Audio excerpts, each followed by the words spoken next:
كلا بل تحبون العاجلة وتذرون الآخرة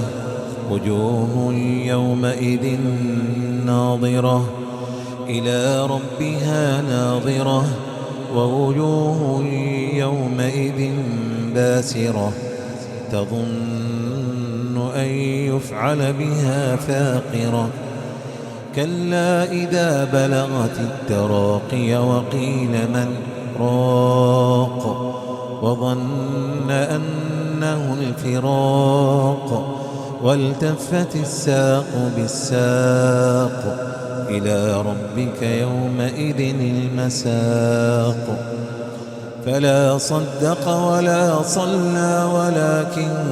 كذب وتولى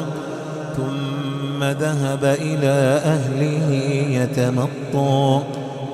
أولى لك فأولى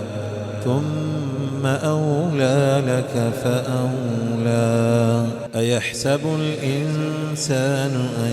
يترك سدى ألم يك نطفة من مني يمنى ثم كان علقة فخلق فسوى